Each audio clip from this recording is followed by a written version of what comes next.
শ্লীলতাহানির অভিযোগের CC camera footage নিয়ে টানাপোড়েনের মধ্যেই নতুন সিদ্ধান্ত রাজ্যপালের। রাজভবনের সিসি ক্যামেরা ফুটেজ নিয়ে নতুন সিদ্ধান্ত, মমতা বা পুলিশ নয়, জনতাকে দেখাবেন ফুটেজ, এমনটাই ঘোষণা করলেন সিএম আনন্দ বোস। জয়প্রকাশ দা, হঠাৎ করে বলা হচ্ছে যে তৃণমূল কংগ্রেসের নেত্রী মমতা বন্দ্যোপাধ্যায় এবং তার পরিচালনায় যে সরকার চলছে তার পুলিশ ছাড়া রাজ্যের প্রথম 100 জন নাগরিক, যে কোনো নাগরিক এই সিসিটিভি ফুটেজ দেখতে পাবেন। কি বলবেন? রাজভবনের এই রাজ্যপাল আইনের পরিধির বাইরে, রাজভবন কি বাইরে? রাজভবনের কর্মচারীরা কি বাইরে? এ তো মামদোবাজি, যা ইচ্ছে তাই বলছেন। আইন চলবে না, পুলিশ কাজ করতে পারবে না। আর উনি নিজের সিসিটিভি ফুটেজ কোনটা দেখাচ্ছেন কোনটা না দেখাচ্ছেন সেটা কে দেখবে, কে চেক করবে? এত ভয় কেন পুলিশকে? নোংরা কাজ করবেন, বাচ্চা মেয়েদের চটকাবেন, নোংরা কাজ করবেন, এই বুড়ো বয়সে ভীমরতি ধরেছে, আর তারপরে সেইটা দেখাতে তার লজ্জা। পুলিশকে দেখাতে অসুবিধা কি যদি কিছু না করে থাকে? তবে তবে তবে জয়প্রকাশ দা একটু আপনাকে আটকাবো। উনি বলছেন না উনি দেখাবেন না। রাজভবন সূত্রে বলা হচ্ছে অনারেবল গভর্নর এই সিদ্ধান্ত নিয়েছেন এই ফুটেজ পশ্চিমবঙ্গের যে কোনো নাগরিক দেখতে পারেন। প্রথম 100 জন নাগরিক যারা ইমেল কিংবা ফ্যাক্স করে এই ফুটেজ দেখতে চাইবেন তাদের দেখানো হবে, কিন্তু পুলিশ কিংবা মমতা বন্দ্যোপাধ্যায় কিংবা কোনো পলিটিশিয়ানকে দেখানো হবে না। না, কথাটা হচ্ছে উনি কি ফুটেজ দেখাচ্ছেন কে চেক করবে? উনি কবেকার দেখাচ্ছেন, কি দেখাচ্ছেন, ঠিক না ভুল, তার জন্যই তো পুলিশ দেখে, চেক করতে পারে। কোন ঘরের ফুটেজ, সেই ঘরে উনি ছিলেন কি ছিলেন না, মনের মতন করে সাজিয়ে নিয়েছেন কিনা, এডিট করেছেন কিনা, এসব করতে অসুবিধাটা কি আছে? এসব তো উনি করে দেখাবেন। আমি তো বলছি মনে হয় না যে ঠিক ভোটের আগে আর একবার নতুন করে রাজ্যপাল সংঘাত ধনকর সাহেবের আমল থেকে আমরা দেখতে পাচ্ছি এই রাজ্যে বারবার হচ্ছে? আপনার মনে হয় না ভোটের আবহে আরো একবার একটা সাংবিধানিক সংকট তৈরি হলো? কিচ্ছু সংকট নয়, এই রাজ্যপাল একটা বুড়ো বদমাইশ, আমি বলতে বাধ্য হচ্ছি।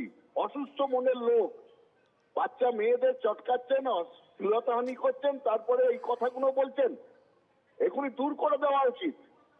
এরকম লোকের রাজ্যপাল হওয়ার কোনো অধিকার নেই। একটা মেয়ে কাঁদতে কাঁদতে অভিযোগ করছে, আর তার উপরে হম্বিতম্বি করছেন, আর বলছেন আমি আমার মতন করে দেখাবো। কে তুমি যে তুমি তোমার মতন করে দেখাবে? যদি সাহস থাকে পুরো ফুটেজ পুলিশকে তুলে দিয়ে বলো আমি নির্দোষ, যদি নির্দোষ হও। সাহস থাকলে এটাই করতো মানুষ। কিছু ঢাকার চেষ্টা করছেন বলেই পুলিশকে দেখাবো না এই কথা বলছেন। কেউ তো বলেনি মমতা বন্দ্যোপাধ্যায়কে দেখাতে। পুলিশের কাজ করবে, পুলিশ দেখতে চেয়েছে, পুলিশকে দেখাতে অসুবিধাটা কিসের? একটা বদমাইশ বুড়ো, ছি, লজ্জা লাগে এইসব লোককে দেখলে। আমাদের ছেলে মেয়েদের, বাচ্চা ছেলে মেয়েদের, তাদের বলবে চোখ ডেকে রাখো, এই লোকটাকে দেখো না। উনি সরাসরি বলছেন যে আমি সবাইকে দেখাতে রাজি, 100 জনকে দেখাবো।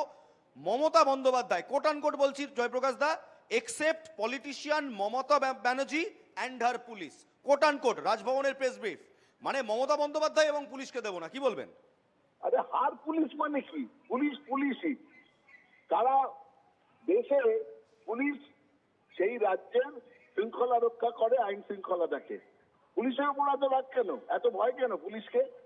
কেউ তো বলেনি মমতা বন্দ্যোপাধ্যায়কে দেখাতে হবে, পলিটিশিয়ানদেরও দেখাতে হবে না, পুলিশদের দেখাবে।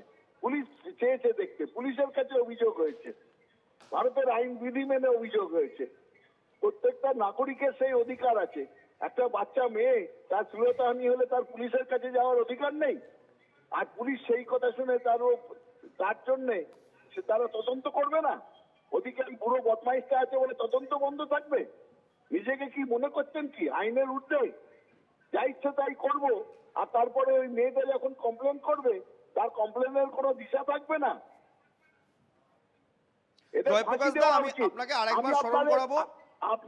আপনাদের চ্যানেলে আমি দাবি করছি এইরকম বুড়ো বদমাইশদের ফাঁসি হওয়া উচিত।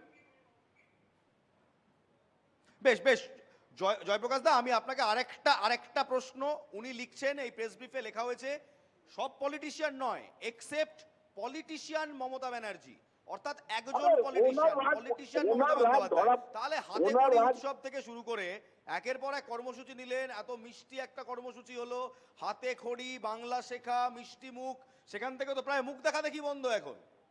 আরে ওটা বন্ধ ছাড়ুন না। মমতা বন্দ্যোপাধ্যায়কে পছন্দ করেন না, তিনি বিজেপির হয়ে কাজ করছেন, যা ইচ্ছে করতে পারেন, কিন্তু এই প্রসঙ্গ যেটা হচ্ছে সেটা এর বাইরে দাদা। আপনাদের বলছি, এই প্রসঙ্গটা হচ্ছে একটা বাচ্চা মেয়ের শ্লীলতা হানি করছেন একটা বুড়ো বদমাইশ। এসব ক্ষেত্রে সাংঘাতিক, সব থেকে জোরালো শাস্তি হওয়া উচিত। আপনি মনে করেন না? একজন বেশ। বুড়ো লোক, বয়স্ক লোক, ছলে বলে কৌশলে একটা বাচ্চা মেয়েকে বেশ। দেখে তার যৌনতা শ্লীলতা হানি করছে, তার কি শাস্তি হওয়া বেশ উচিত? বেশ, আপনারা ধন্যবাদ বলুন না। ধন্যবাদ। জয়প্রকাশ মজুমদার তৃণমূল কংগ্রেস নেতা ছিলেন আমাদের সঙ্গে।